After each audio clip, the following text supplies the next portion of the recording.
Hi, welcome everyone. I'm here today with Podcast Dave. I don't even know your real name. I've only ever heard you Podcast Dave, and I had a look on the internet for it, and I couldn't find it. Famous Yeah, from man. Weighing In podcast with Josh Thompson and Big John McCarthy. Welcome, and thanks very much for Yeah, it's coming on, funny, mate. man. I removed all my social media for my personal stuff. Not a while back actually. It was probably the beginning of the year. Just when the politics stuff started getting heavy, I was getting just fed up, man. I just had to take it all off, and I ended up just sticking with Podcast Dave on Twitter and Instagram, and that was it. Uh-huh. How did you come up? So I don't have any personal stuff. Yeah. How did you come up with that moniker? Was it just because you're doing that podcast, or was that somewhat from before?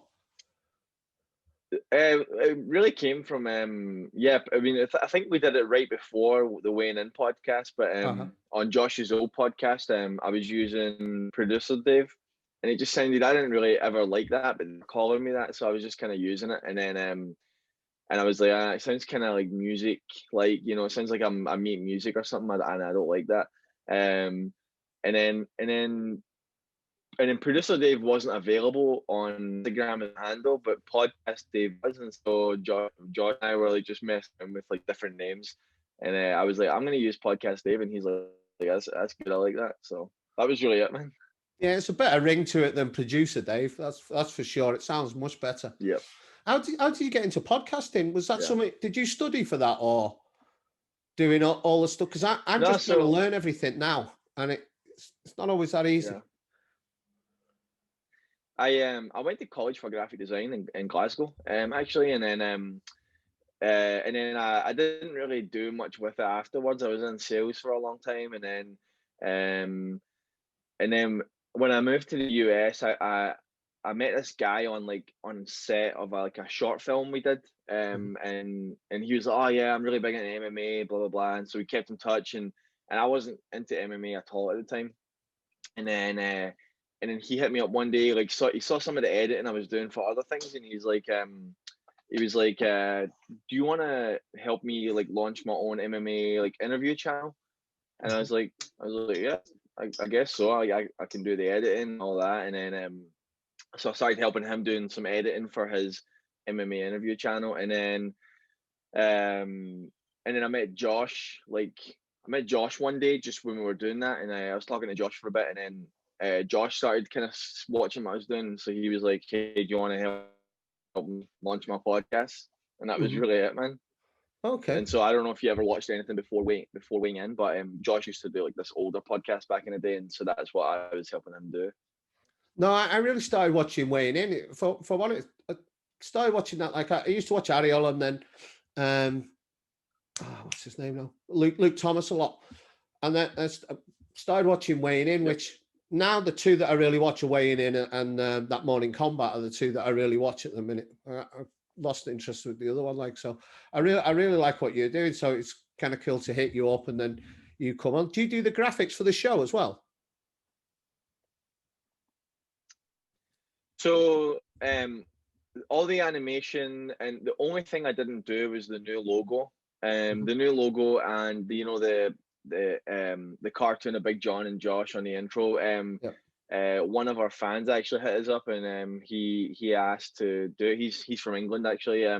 He sent over kind of like a draft version, and then and we all liked it, and so we like asked them, hey, can we ask for some tweaks and things like that, and then he signed it off to us, and that's what we're using, and we've given him like credit and stuff when we first launched it. So I think it was back in July when we turned 1 year old. So yeah, it was he did that, and then everything else, pretty much like the new kind of template around the video, the actual video animation for the intro. Yeah, I did all of that stuff. Yeah, so I'm not super I'm not like a super like designy person, like art. I'd say more like art person. I'm probably not as much of an art person than I am as like I'm more into like the animation, the editing, the kind of putting things together and all that. But yeah, definitely not good with art. I hear you, man. I've been looking at, I want to do some animation stuff, and it's like, oh, where do I start here? I don't know if I can do it, without that art to go with it. It's super tough, isn't it? When you look at what other people can do. I do, in all fairness, without blowing smoke up your ass, I do like the intro now, the new one that you've done. That looks really well. With the scales and everything, it looks really good. I was really impressed with that. That's why I was curious if you'd done it.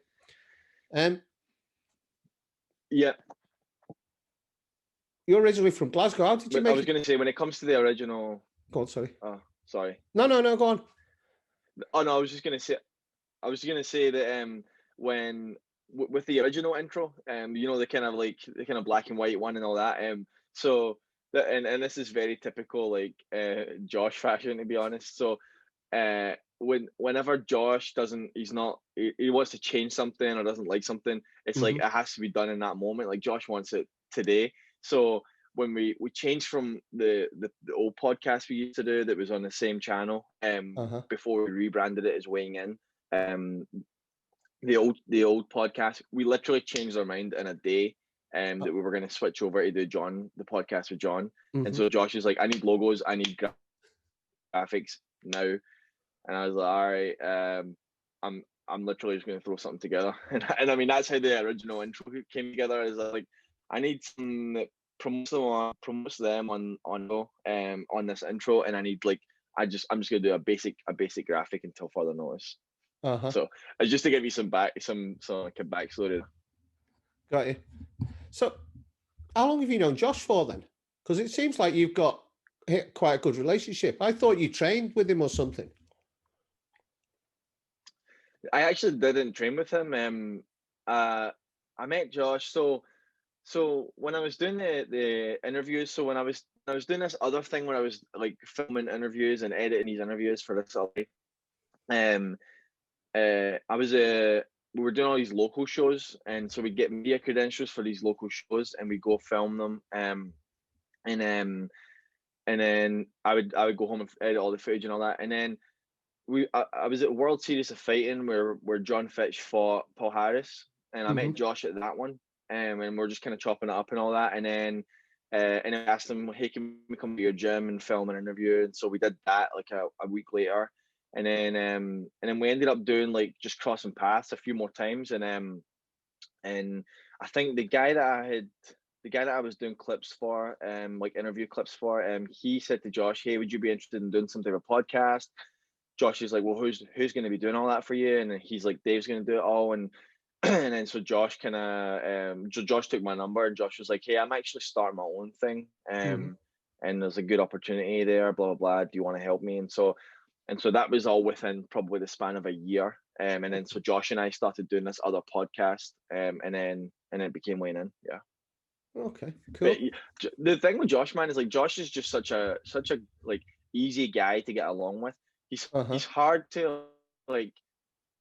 He's quite stubborn and all that, and like everybody knows that. Like, you just know that from watching the podcast. But he's just easy to get along with, man. He's just such an easygoing person. Doesn't overthink things too much.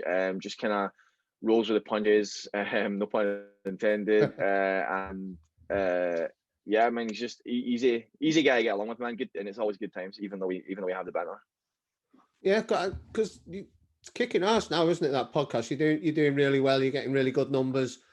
I mean, decent guests on, getting sponsorship now. So yeah, it's really cool to see it happening. Yeah. You're a WWE guy though, aren't you? Isn't that your thing? Yep, big time, man.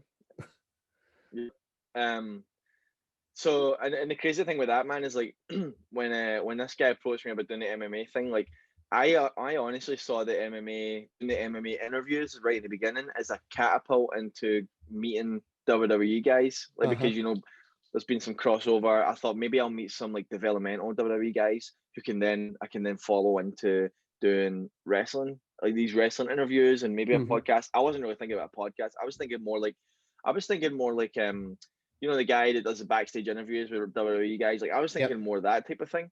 And it's crazy because I went to a local development place down here in San Jose, that do. In fact, it's where Kane ended up doing some training. Kane Velasquez. And I met with the guy that owns that, and I was like, hey, you know, I'm doing these interviews, and not podcasts. I was doing something else at the time as well. And I was like, I'd love to like just come down and maybe see if we can do some like kayfabe interviews with some of these wrestlers, like do it in character, have them in character, blah blah blah. And he's like, yeah, he's like, it sounds good. And you know, it was kind of like this mutual thing where I would give them a platform because they didn't really have that. They were just training, and I would get to know, do some network. And so I did that, and I did that once, and then that was probably right around the time that Josh asked me to do the podcast with him, because I remember like thinking, this seems better than trying to start from scratch here, and so that's why I ended up not doing it. Do you get to go to the shows with him in the States now? Because they still do podcasts when they go away, don't they? Do you have to go to that, or do you do everything at home? So that's new. The podcast we did where they were together was a new thing. I know they've done it in the past as well, but that was all pre-recorded by someone else, and it was sent to me. But the one they did a couple of weeks ago, we actually just bought all the equipment for them to do that, and I'm not quite sure like how much longevity that's going to have and all that stuff, because I think there's definitely a quality difference, but they did that, and so when they filmed that, and actually they might be doing one of them today, they're just to get everything figured out with you know, the COVID quarantine and all that they have to do. So they have all the equipment, it's all set up, it's super easy, like plug and go stuff, and then when they're ready to film, I'll just run over to the studio, and then I'll just screen grab it and hit record, and it's that easy, and then I'll just take the footage home and edit it. Okay. What do you use for editing? What software do you use for editing? I use Adobe's Premiere software, the Creative Cloud. Yeah. There's one called After Effects, which is all the animation, and there's one called Premiere Pro, which is all the video editing, and then there's Photoshop, of course, which I do all the kind of thumbnails and stuff on. Yeah, I use Final Cut Pro when I'm doing stuff to. I was just wondering how that compares with other stuff. So the nice thing with the Adobe's one is that there's some good integration. So like I can easily just drag like something from my animation to my video editing, and I can grab graphics from my Photoshop and bring them right into. So there's like that integration is nice because you can just kind of drag and drop stuff as you need to. Yeah. How long does it normally take you to edit a show and then put it all together? I would say so. I actually video recorded one the other night, and I put it on last week's show, and I put it on Instagram as a time lapse, and that was a 17-minute video. So probably about 20 minutes mostly. Okay, that's a lot quicker than me. I'm so slow at the moment. I get getting faster with things and understanding how you do it, but it's real. I have to think about everything I do now. For you, is it just click, click? Yeah. A lot of it's click, click, click. Like no one needs to be changed, and I have a template as well. So like when I go into my editing software, I have like a file saved for podcast editing. They're basically, I already have the intro in place. I have the outro in place. I have the divider that goes down the middle. I have that in place, and then it's basically I bring in the video and I just move them to either side, and then I do some touch ups on the audio, and I do some touch ups on Josh's video usually. I actually both probably. I'd like, you know, I add like a kind of sharpen effect just to make John's features come through a bit better, and then I clean up Josh's a bit because sometimes it's a bit darker than John, so that like just basic things like that. But yeah, otherwise like I have a template, so it's fairly straightforward. So how did you? Because you were born in Glasgow, weren't you? But you've lost a lot of accents as well, haven't you? Yep, born in Glasgow. It's not a strong accent anymore, or was it? How long have you been in the States for? So?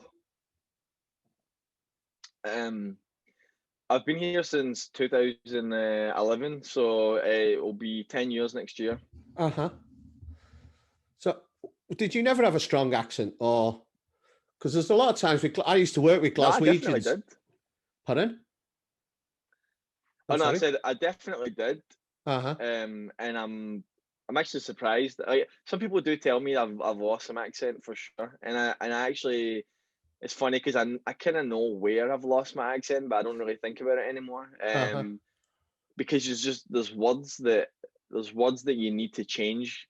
Like when I first moved here, I worked in a sales job, and uh, and when I was working with customers, they had a really hard time understanding me, and I started noticing which words it was, and like in Scotland, the way that we pronounce the I in words like hide and ride, and like the way that we pronounce those words, the I's a lot more less pronounced than it is here. And so what those words, words like cloud, how, now, those need to have a more pronounced O as well, like that ow sound, like ow versus ow. And so I started kind of noticing like that's where people would stumble over what I was saying, and that's probably where I've changed, where I've just gradually changed it over time, and it's probably where you notice the biggest difference now.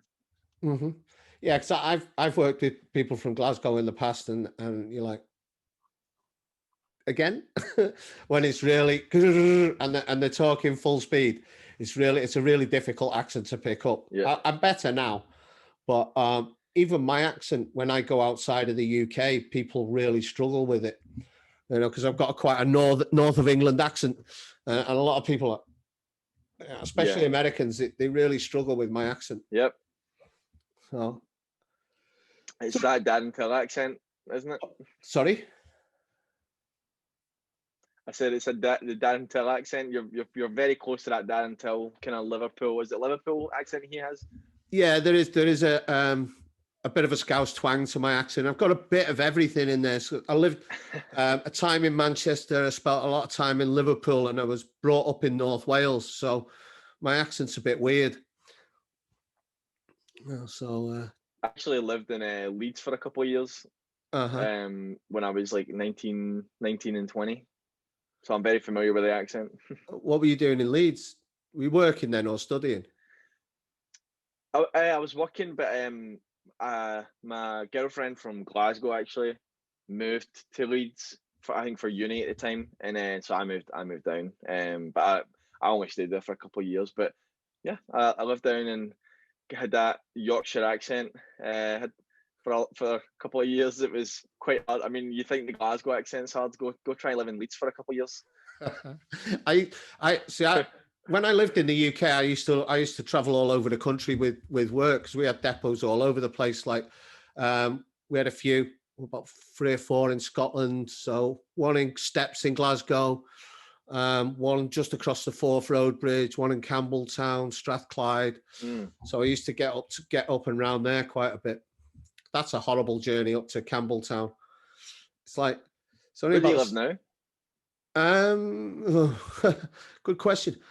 I've got a place in Thailand, but I can't get back there. So I'm in the UK, and I'm going to Colombia in 2 weeks' time.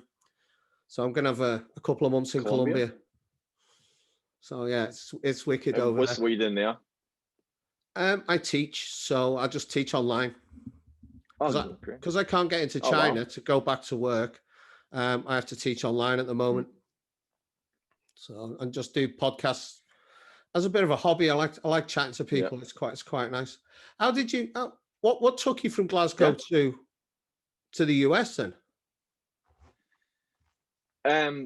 So my relationship at the time brought me here. I met that girl in Paris, and then did a lot of back and forth, and then I moved here to pretty much San Jose 2011, and then I just stayed, just never left, and I probably never will. I mean, now I've got a kid and a quote unquote wife now, so so definitely here for the long haul. How old's your son?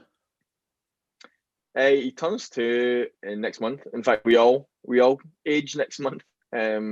He's 2 in November. I'm November 1st. I'll be 33, and then Tom's gonna be 30. I better not say her age. Actually, she's gonna be about the same age as me. On 2 days after Lincoln. Yeah, and What am I? What do you say? The third? I'm 5 days after you, I think. So, yeah. Well, I'll be 51.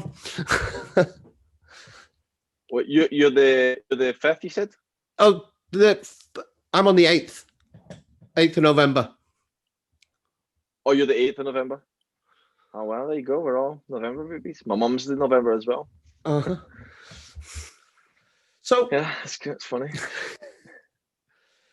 So what's the best thing about staying in San Jose then compared to Glasgow, without saying the obvious weather thing? But what do you like about the States? Well, what's funny is I never really like did a whole lot outside. So in Scotland, I've been to I live in Glasgow. I've been to Edinburgh and I've been to St Andrews, and I've been a couple other places where friends live, but purely to go visit friends. I think I might have been to Ayr once, but it doesn't ring a bell. And a couple of other smaller places, but like, as a kid, I've never done much traveling, never done much as an adult. I mean, given I moved here when I was 24, so there's a bit of that. But even like from 18 to 23, I didn't do anything really in Scotland that I can now wish like I had seen more of. But the great thing about where we are, like we're right as far south in San Jose as you can go before you're not in San Jose anymore. Okay. And so you go and it's west and there's ocean. You go an hour and a half north, you're in the wine country. You go 3 hours north, you're in the mountains and the snow. So I think like, and it's kind of like that every which way. Like there's and then if you're into like all the tech stuff, there's like Apple's a 10-minute drive, Facebook's a 20-minute drive, Google's a 20-minute drive. Like you can go and you can see the campuses and all that. So there's if depends what you're into. It's kind of all that kind of at your fingertips. It's just all. And LA is a 5-hour drive if you fancy LA. So not a lot of people do anymore, but it's there if you want it.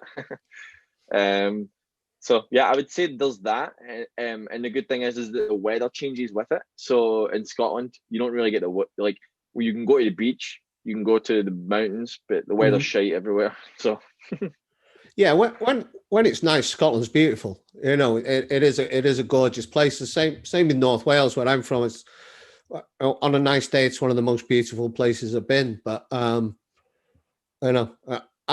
know I like things about America. Do you go to the mountains? Do you go snowboarding, or do you go to the beach surfing? Do you do any of those things? Yeah, so there's a good hike there's a good like mountain. I don't know if we call it mountain, more like a hill, and we'd probably call it in the UK. But it's a good hike. It's about 3 miles high. About half an hour from here. It's a popular one, so everybody does it. And then we try and go as often. I mean, this year was just such a crap show that we only went about 3 or 4 times. But I mean, it's kind of like an every other weekend. People tend to go to the beach here because it's that close, and then otherwise there's like parks, there's hikes, there's some really nice there's really nice like San Jose mountains here, again mountains that have good hikes that we do. And then Tahoe is 3 hours north of here, which is another really popular destination. Again, haven't done it this year, but it's definitely, if next year normalizes, it will be on the agenda for next year.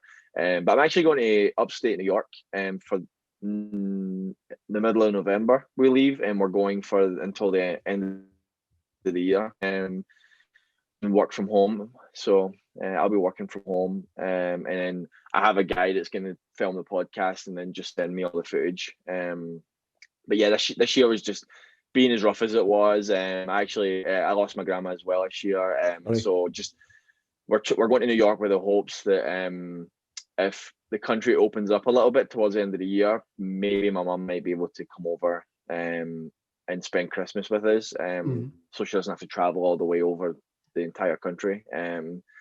So that's kind of the hope, is that if Tanya has family in New York, so if we're there Christmas, then maybe my mum may be able to make it over, but we'll see.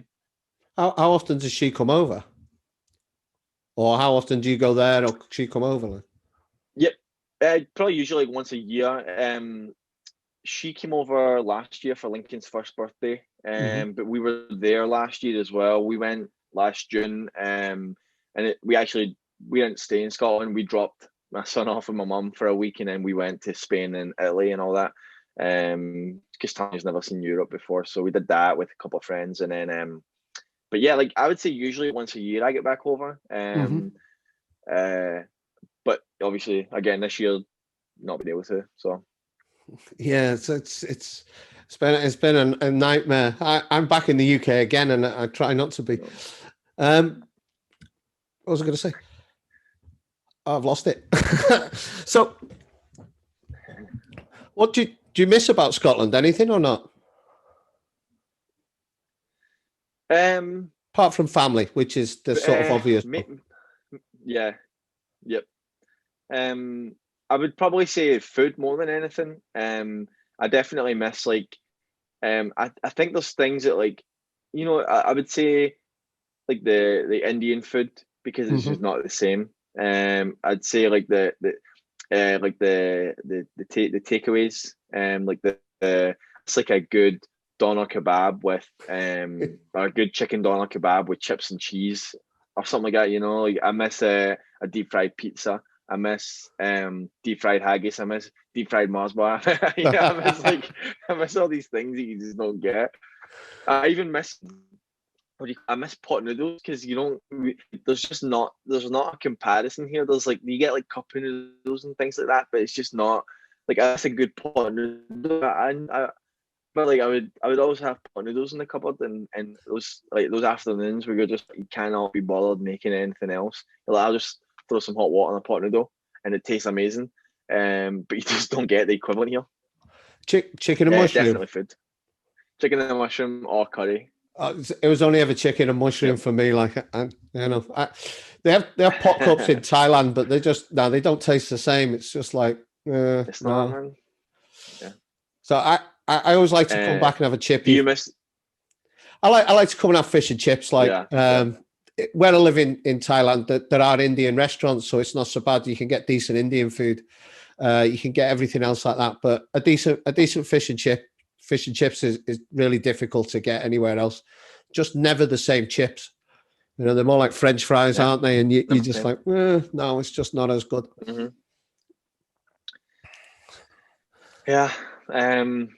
Yeah, I'm a big foodie. We're always looking at like the newest place to go, the the Mhm. the coolest new thing in the city and all that. And so and then anywhere we go as well, we're always looking for the newest or the coolest like place to eat and all that. So definitely not having those food options that you get back in Scotland, that's a miss.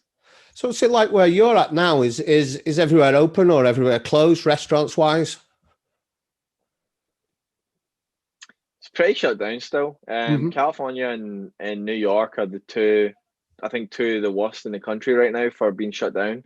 Um, the the good thing, I think California has a bit of a leg up in that we've better weather. So a lot of businesses now, what they're getting to do is they're getting to take up their parking space outside, Hmm. with seating. And so they've done a great job of it here, and I'm really happy for a lot of the businesses that are doing it. There's a place called Santana Row here, which is kind of like this strip of like really nice bars and restaurants and stores and things like that.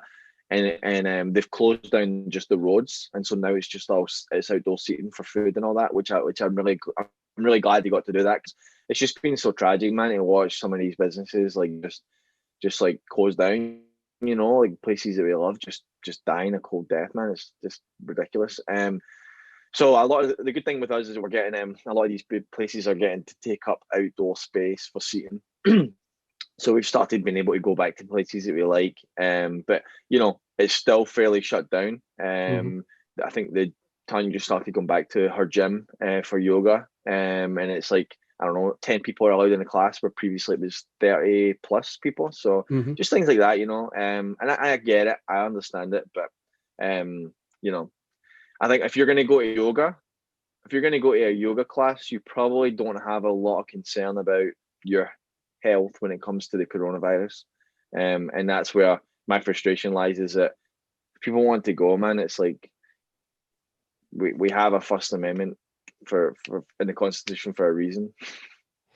But I'll try not to get too into that. I don't want to get too deep into it, but because otherwise it'll just be me talking for an hour, and that's no good.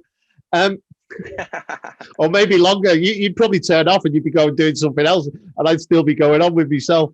Because I hate it because it's affecting my life, and it's like I don't think if I get COVID, I don't think I'm going to be that sick, you know. And gyms and that are full of healthy people, so it's been low risk. But how have you coped with it mentally? Because I've had like ups and downs. I was in Peru for like 3 months on my own in a room.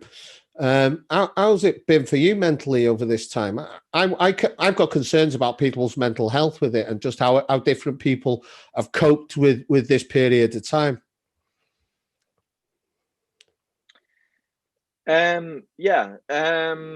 So we're kind of on the same page where we're gonna still do as much as we can, and the two things we'll be considerate about is try not to upset other people. So if it means wear a mask, wear a fucking mask. Sorry, I don't know if I can swear, but if it means wear a mask, just wear a mask.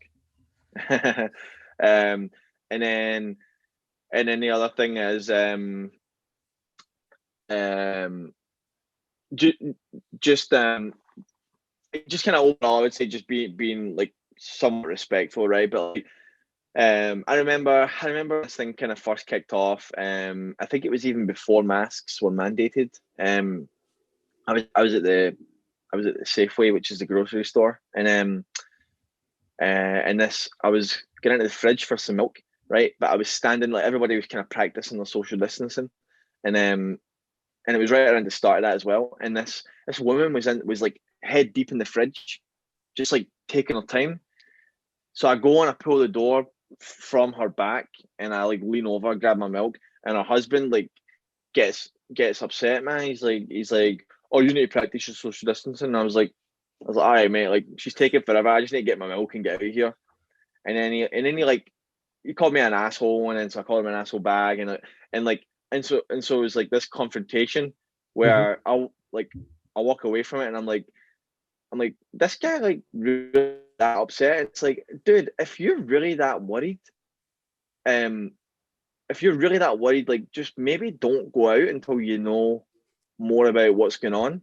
Like if you're that worried about your health, like, and I get it, like you need to go grocery shopping and all that, but like, does that mean both of you need to go to the grocery store? Maybe only one of you needs to go if you're that worried about your health. Like, and that's kind of like where I draw the line is like, if you're just going to be this power trip person where you just want to point at people and tell them what to do, then I'm going to be the one that presents a problem to you. But like, but otherwise I'm going to be respectful. So now, I'll proactively kind of maintain the distance. I'll proactively put the mask on, like that type of thing.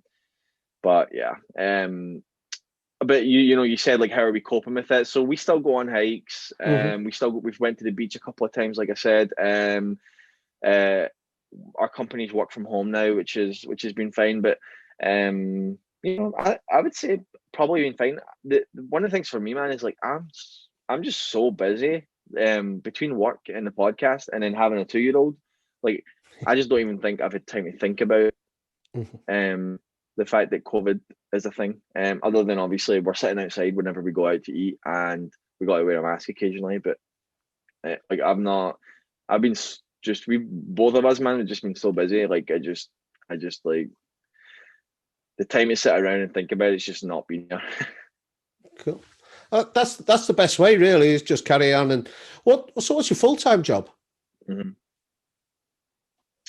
So I work for we're technically like a tech startup, but we're not really a startup anymore because we're backed by a bigger company. But it's kind of like Amazon for alcohol.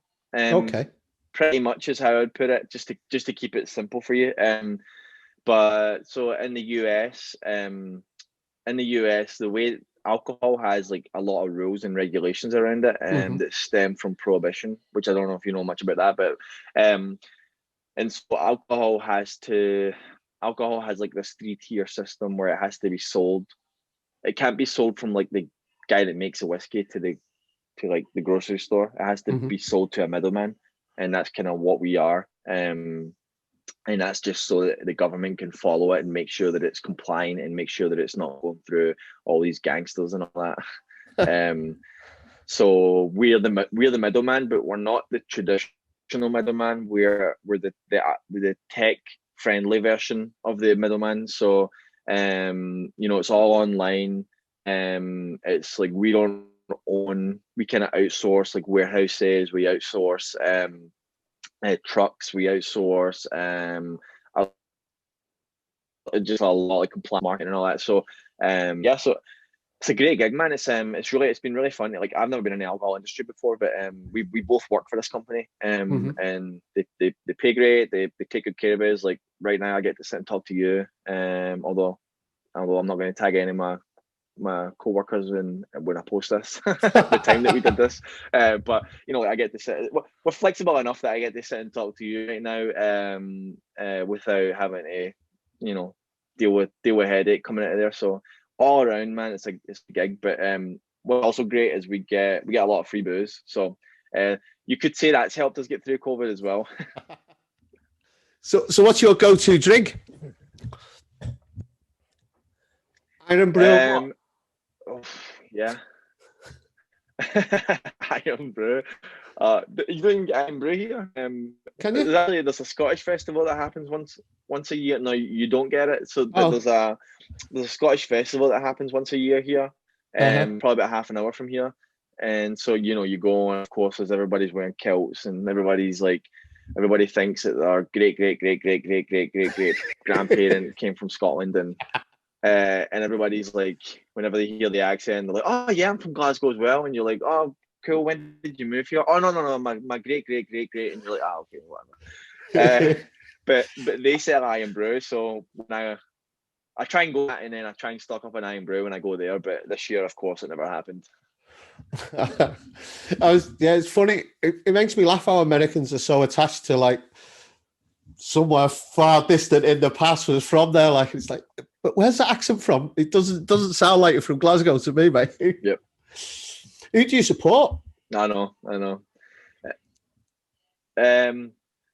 Probably more of a Jazz man, but I'll be honest, man. When all that shit happened, where they got liquidated, and that was right around the time I moved here as well, and so I just don't really watch it. I mean, and then of course I when I moved here, I kind of shifted towards MMA, and so my whole world is like MMA now, man. Where it's like, if it's not MMA news, it's an MMA show. Like there's like this week it's been busy with the Leon Edwards and Chimaev, and then Connor and Verdum Twitter beef, and then I got Bellator tomorrow night, and then I got Uriah Hall and Anderson Silva on Saturday night. Like it just seems nonstop. So I've been so balls deep in MMA, man, that like I don't even. My girl's big into football, and I don't even watch football with her. I'm like American football. I mean. Oh, okay. I'm an Evertonian, so we've been playing a bit better this year. But I'm not. I'm the same. I'm more focused on MMA now. It takes up a lot of your time, doesn't it? There's that many events on, especially at the moment. It's like, what is it? Tomorrow night, isn't it? Bellator's on. Which is a really big card. Do you get to go to shows or before the lockdown? Yeah, so I would go to Bellator with Josh whenever it was in San Jose. The only to go to the LA shows, I had the option as well. I just didn't want to travel at the time. When we could go, whatever it was, if I didn't want to leave Tanya for the weekend or whatever, like I wouldn't go to the Bellator shows in LA, but like San Jose definitely, which is kind of, this is where Bellator's headquarters are, so they always make San Jose their big shows. So I would always go to them with Josh, but I was strictly media. So there was one time I remember where I was media there, and Nate Diaz came through, and I know a few of Nate's like squad, and so I was kind of getting up and talking to them, and I was kind of hanging out with them, and and then I remember like Josh got like feedback from Bellator like, hey, when your guys media, like you gotta be focused on the show, which I understand. So I kind of had to just change. Like it's really weird, man, because like if he just given me a ticket, which I've done in the past as well, and I'd gone as a fan, then it would have been a different story. But yeah, anyway. Got you. But yeah, when you're media, the shows, yeah, they're pretty strict with it. So is that your number one sport now before wrestling, or which would you watch if they're both on TV? Yeah, probably MMA. And I mean, for example, like I haven't watched. I actually cancelled I cancelled my cable service earlier this year. Just because we don't watch a whole lot of TV anyway, so I can't watch SmackDown or Raw anymore. But I do have the ESPN app, so I can still watch UFC. I actually can't watch Bellator, so I usually just watch it on their website for free after when they post it on the website. Afterwards, there is an app we can watch it on here, but I don't have that. I mean, I wouldn't buy an app just for Bellator, to be honest with you. And then yeah, so like I have the ESPN one, so I can watch UFC. So I pretty much watch UFC. I watch Bellator like after it's been live, and then I watch WWE on the WWE Network app, which I do before. So I watch like the pay-per-views. Luckily, those are always on Sunday, so they never really overlap. So who do you like watching now? Is it Habib favorite fighter or who?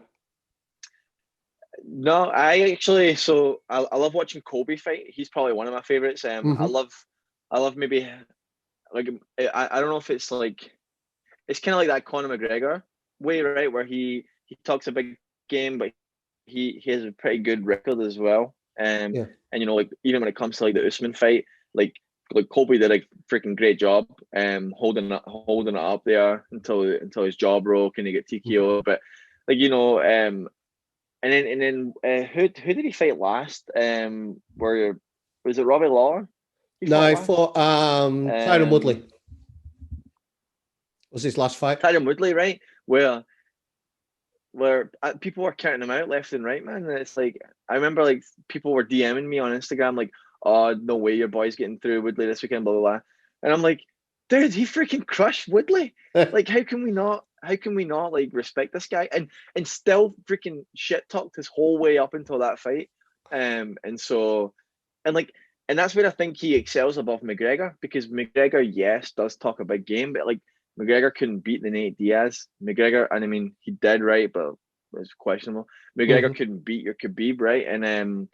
And you could say that Usman is your Khabib equivalent when at the 170 weight class, which when Kobe fought Usman, but even then, like it took 5 rounds. It was the 5th round Kobe got finished by Usman, and it's like, but he had a broken jaw. So I mean, if his jaw hadn't broken, I mean, and you have to give props to Usman obviously for breaking his jaw, but like if his jaw hadn't broken, would he have hung in to the end of the 5th? And if he'd hung in at the end of the 5th, would he have done enough to win the fight? Like, I mean, I think it was about the 3rd round he broke his jaw, wasn't he? But he fought for at least a round with a broken jaw.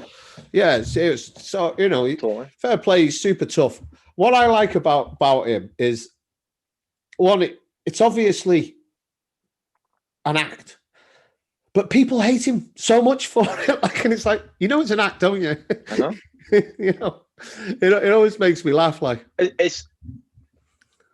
think it's an exaggerated act. Like I think he is a Trump supporter, but you never saw the side of him before where he just brought it out the way he does.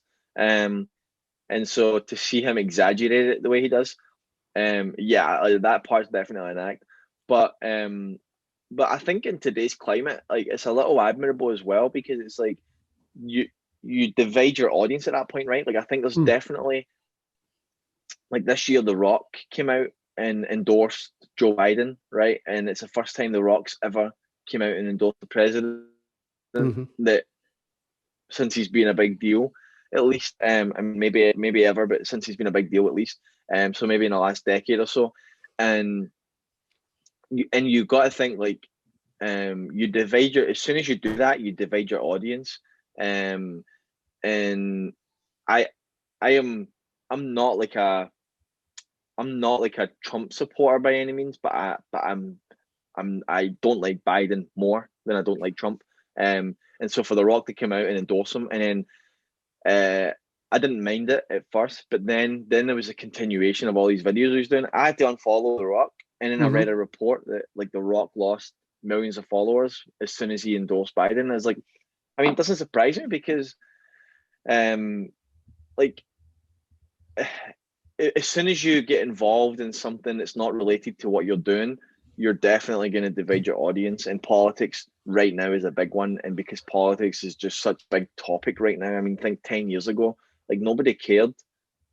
Like people were excited about Obama coming in as president, but not like nobody was like, not your everyday person was like, oh, that's amazing, or oh, I hate that scumbag. You know what I'm saying? Now it's like, now there's like efforts to remove Trump from office. There's like all this shit going on with Biden's son in a laptop that's being ignored, right? And you're like, how did politics get this crazy, man? How did it get this crazy? Yeah. I think that's the biggest virus at the moment, American politics. It's so divisive. It's just tearing 100%. people apart. I was speaking to a friend, and I don't know if it's happening with you over there. And he says, I went, because he was living in Thailand. He went back to America, and half his friends aren't speaking to each other over politics and things like that, because they're unfriending each other off Facebook because, and they've been friends for years, and it's, it's pretty sad. It's even leaching into over here. You see people. Well, that's why I deleted Facebook. Pardon? I'm sorry. Yeah, I've seen it come over there as well. But I was just saying, that's why I deleted Facebook, because every day I was seeing people getting into arguments. I was seeing my friends argue with other friends, and every so often I would find myself like chiming in, and I was like, why am I even involved myself, man? Like I don't want to be. And then I would find myself like posting like something related on Instagram, like something like where I was inserting my opinion. And I was like, I don't even want to have an opinion here. Like, I mean, I have an opinion, but I don't really want to share my opinion because it's so divided. And there was actually a point where one of my friends, who has been a good friend of mine since I moved here, but just like we both had family and all that now, so we were kind of like, we just kind of like distance a little bit, but we still like friends on social media and all that. We talk once in a while, we hang out once in a while. He replied to something that I posted on my Instagram story, and this was probably 6 months ago or so, when I really decided to distance myself from it. He replied to one of my stories where I said something like, I don't care who you vote for, you're still everyone who's my friend is still my friend at the end of the day. And he replied to that story saying, no, no, you're not. Anyone who votes for Trump is not my friend. And I was like, all right, okay. And I was like, all right, dude, like, I respect whoever you want to vote for. And I was like, it's just kind of crazy right now, all the riots going on and all that. And he's like, I don't give a fuck. The country needs to be torn down right now with this guy in office. And I was like, okay, dude, but what about everyday people that just want to get on with their life, like the innocent people that are getting dragged into these riots, like people's houses that are getting like attacked. These rioters are destroying people's businesses that they've worked their whole lives to put up. And he's like, I don't give a fuck about innocent people. He's like, this train's coming through, and innocent people need to get the fuck out of the way. And I was just like, oh my god, man! Like you're somebody who I thought was like, you're somebody like I actually admired and looked up to. And he's a really good job. I don't want to say anything about his personal life, but he's a really good job and all that. He's a great family, like all that stuff. And I was just like, that's a side of you, man, that like I just don't understand where it came from. Like when you're saying innocent people need to get the fuck out of the way, what happens if it ends up on your parents' doorstep? Are you still going to have the same attitude? Yeah. Right? Like if one of your family members just had a baby, what happened if it ends up on their doorstep? Are you gonna like be okay with it then?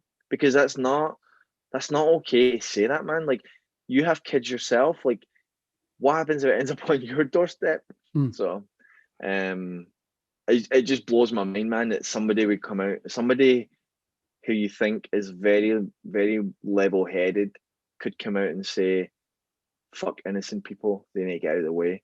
I'm just like, all right, well, now I need to strap myself up. So I've been hitting the shooting range recently and just making sure ready for any drama. So do you go hunting and shooting? Excuse me. I don't go hunting. I've actually, one of my good friends right now, he owns a lot of firearms, and so he got me into kind of making sure I protect myself, my family, and all that. And so, he's helped me kind of figure that stuff out, and we go to the shooting range and stuff. So we go to the shooting range, and that's probably the extent of like my shooting experience. But yeah. And I'm not heavily armed by any means, but for us Brits, we don't normally get the chance, do we? I'm not heavily armed by any means. Sorry, it's okay. Yeah. For us Brits, we don't know that little bit of lag there. Yeah, there's quite a lot of lag. We don't always get the chance to shoot, do we? Because guns aren't readily available unless you're a criminal in the UK. But when I've been abroad and shooting, there is something really cool about it. I don't know whether it's like takes me back to that childhood, want to be a cowboy and all that sort of thing. But there is something, I don't know, maybe the power in your hand and everything with it. It is good fun. Yeah, and I also think like too, like it shouldn't be just the police that possess that power. Like, and now in like the last decade or so, you see it more in the airports and things like that. You do see it. You don't really see it in the streets in the UK, but like that, you see it more in the airports, things like that. But it shouldn't be, like, in my opinion, this is all my opinion, by the way, is that it shouldn't be just the police that get to experience that level of power, man, because like, and there's a whole thing in the States about the whole point of the Second Amendment is what happens if the military government turns on you, whatever. And to be quite honest, the answer is you're fucked if they do, because they have a lot more power than we do, as far as firearms go. But nonetheless, right, the idea is that you're able to protect yourself. And I think about like now I think about these riots and stuff, and I think about all that crap that's going on, and to not be armed now versus being armed, like that's a no-brainer for me. Like because if that drama ends up in my street here, like I'm protecting myself as best I can. If that means I need to shoot someone, and I'm not thinking twice about that. And so right now is a time when I'm like, people are like, oh, you don't need guns, right? Because the government's not going to turn on you. Like, you don't, if the government does, you're screwed anyway, because the military is more powerful, blah blah blah. I'm like, okay, but like right now, I'm not worried about the government, and I'm not worried about the military. I'm worried about these Antifa people. I'm worried about these rioters that are taking advantage of protests and turning them into riots and burning people's businesses and all that. Like, that's what I'm worried about right now. So if that shows up on my front doorstep, then that's who I'm defending against, like, and so, anyway. When did I could go off on that, man? But when did that change for you? Because I should imagine that mindset changed for you. Is that a recent thing or a? Yeah, I mean, it changed this year. Even when I'm trying to think, like, even in the last few years, when you've seen reports of like some of these groups, and Antifa's the one, because the other ones I see in headlines a lot, and the one that is in the talk about in the debates and stuff. But then you learn about other gangs that exist, right? And you think, all right, I live in a good neighborhood. Like, I don't have really that everyday worry, right? And it's the same in like Scotland, for example. Like, when I live in Glasgow, like, I live in a nice part of the West End. I don't live in that shithole, so I don't really have to worry about getting stabbed. Right? So like, it's kind of the same thing, but now it's like this. When the riots happened during the George Floyd protests, like, they were downtown San Jose, so they were close enough that I'm like, well, shit. What if it pours into the suburbs? What if it pours down here? What if they end up? Yeah, you just don't know. And there's been a rise in crime everywhere. I think right now, like all the kind of main areas, California and New York are fucking the worst of it right now. And I would say in the last 6 months it changed for me. And I was like, I got to think about, I have to have an exit strategy, and I have to have a defense strategy, man. And so I would say maybe one of the good things is that when you see these riots happen, a lot of them just have bats and bricks and things like that. So cool. Come and try me, motherfucker. Yeah.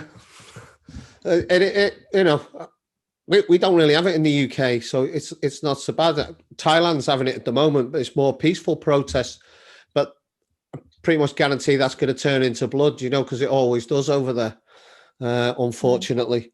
So yeah, I haven't seen the extent of what's happening in the US at the moment. It seems to have gone quiet a bit for us over here. So I didn't know it was still really kicking off. But even in London, it was happening a bit, wasn't it? Or like in the southern part of England, at least, like there was like protests that were in support of the ones that were happening in the US, and I'm like, okay, but the UK is not dealing with the same history and the same problems. If anything, the UK is the opposite, because the UK is open and is letting refugees in, and providing support to people. UK has a different mentality there, for the most part, at least, right? Like obviously there's people that still don't support it, but the UK is better about being open and kind of providing support to outsiders, where the US is not, right? The US is building a wall. The US has a very strict immigration policy, like all of that shit. And so that's where I'm like, if you're somebody who immigrated to the UK and you're participating, then you're taking advantage of the wrong benefits that the UK has to offer, right? Like the UK's giving you what you fled. The UK's giving you what you wanted, what you wanted to flee, right? Oh, sorry, you fled what you didn't want to come to the UK for a better opportunity, right? And so the UK's provided that. So why not use what the UK's provided you to make a better future? And then if you're a British citizen and you're doing it, like and this is kind of like where I don't like to get into the different races and all that, but like if you're a white person in the UK participating in these stupid protests, like you're just creating a problem over there, man. That's again my opinion, but it's like I'm much more for being charitable and saying, okay, if you have a problem, why not support local charities that help better these things, right? Versus getting into the street and encouraging people that want to be violent and giving them a kind of platform to be violent, right? Like as soon as there's 10,000 people in the street to protest something, you're giving these 50 guys that want to go loot a store like a cover to go and do that. And anyway, I think there's so many layers to this that we could end up talking about without it coming too negative. Let's go back. Do you read much? Yeah. One thing I like to ask people is about reading and books they'd recommend. And we're coming up to an hour, so I don't want to keep you too long. Yeah. So I don't read a lot. The last book I read was Jordan Peterson's 12 Rules for Life. Have you heard of that? Do you know Jordan Peterson? No. What's that all about? Sounds interesting, actually. It was a good book. It's basically like 12 rules for like kind of getting your life in order, and getting yourself together, and really insightful. And a lot of it's just kind of like simple everyday things, but a lot of them, they just require discipline. And so it's just really about disciplining yourself. And he talks about this rule of like cleaning your room, organize your room, because that's where you live and that's where you are every day. And so by cleaning and organizing your room, you kind of set the tone for your life. It's a really interesting book. I actually did the audio version of that, so I don't know if you do audiobooks, but no, I normally read. Actually, I did that one last year, and then you do. And so my girl actually, she just got me this book, which I'm going to read podcast. next. I could do with that. And this one I actually. Uh-huh. Yeah, right. And so I've not started it. I just got it last week. So she found it, she got it for me. And so it's basically like other podcasters that give like their own insight about how they made money and how they what steps they took to make it profitable, and kind of just things that worked for them. Mm-hmm. So it's kind of like it's like it's a lot of people chipping in and giving their input and advice and all that. So I'm going to read it and hopefully see if it can help with this podcast. Mm-hmm. Yeah, cool. Wicked, mate. That was my final question. Have you got anything for wrapping it up? Have you got anything, words of wisdom before we leave, or anything to say, and where people can find you? Yeah.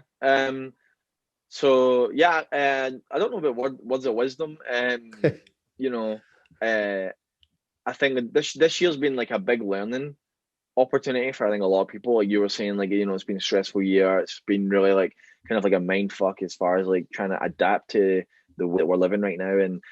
And I would just say, like, I think for me it's been a really important year, also a really like easy opportunity to just focus on like things that are important to people. You know, there's a lot of unemployed people right now that are on the dole, getting that government money.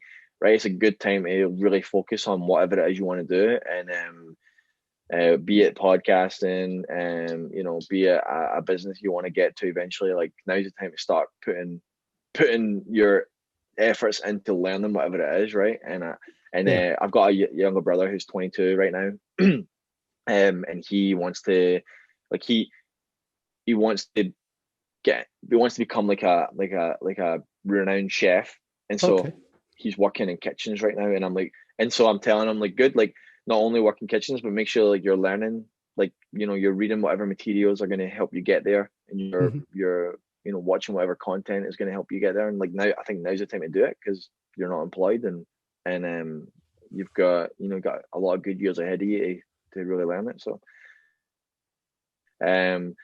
words of wisdom, that would be it, man. Is like, take advantage of this time as best you can, like, for your, especially like the trying yourself sane. But as far as like Instagram and stuff, just Podcast Dave on Twitter and Instagram, and then of course at Weighing In on Instagram as for the podcast. Okay, wicked, mate. Look forward to hearing from you on the podcast again, and thanks very much for the time, mate. It's been a pleasure speaking to you, and have a great day. Yeah, man. Absolutely, right. You too. Take care, man. Mate. Thanks a lot, Dave.